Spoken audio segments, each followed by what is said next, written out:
On the morning of the 21st of May, 1937, 4 Russian aircraft landed on an ice floe near the North Pole.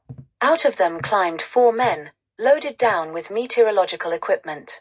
The men, Ivan Papanin and 3 colleagues, were to spend the next few months on the ice floe, studying living conditions in the Arctic. And when, a short time later, the aircraft took off, the explorers knew that they might never see their homeland again. They pitched 3 tents, 1 to live in, 1 for their general equipment, and a third for their radio apparatus, in the center of the floe and settled down to make daily observations. They kept in touch with Moscow by wireless relay, and told government officials there how they had been visited by inquisitive polar bears.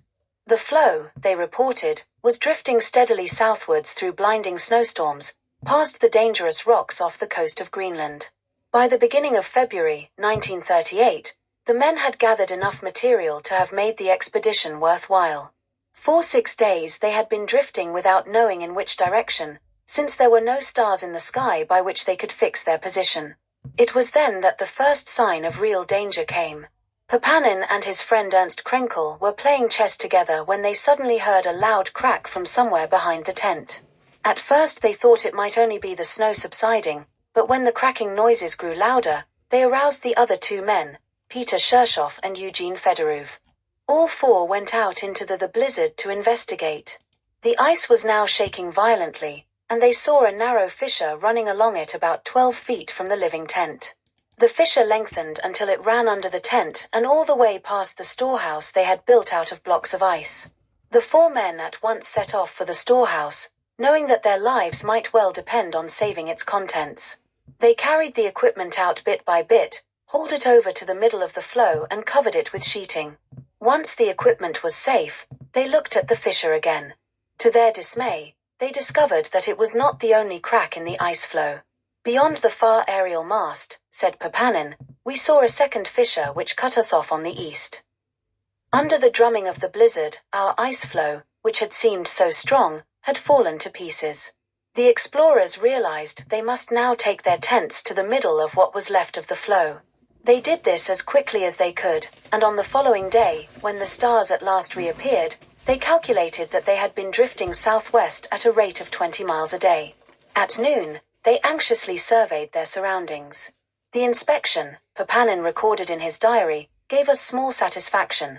As far as the eye could see, there was nothing but broken ice. On our small piece of floe, we discovered new fissures, which still further reduced its size.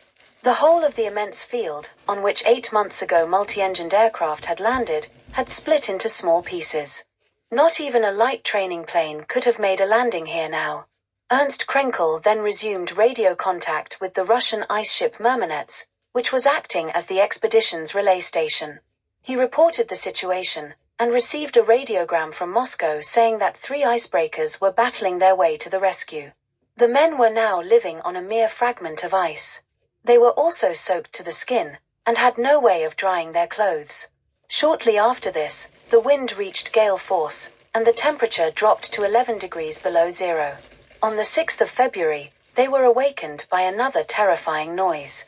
The jamming of the ice had begun, said Papanin. With a thundering roar, floe struck against floe.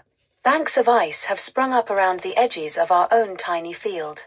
These banks consist of lumps of snow and thin ice formed at the fissures. The nearest bank was only about 10 yards away. The next day, the blizzard was worse than ever. The trapped men slept in their clothes, with the floe rocking and creaking beneath them like a small boat in a storm.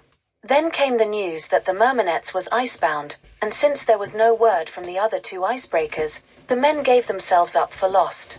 On the 8th of February, the gale overturned the loaded sledges, transformed the living tent into a huge balloon, and threatened to blow the radio tent away.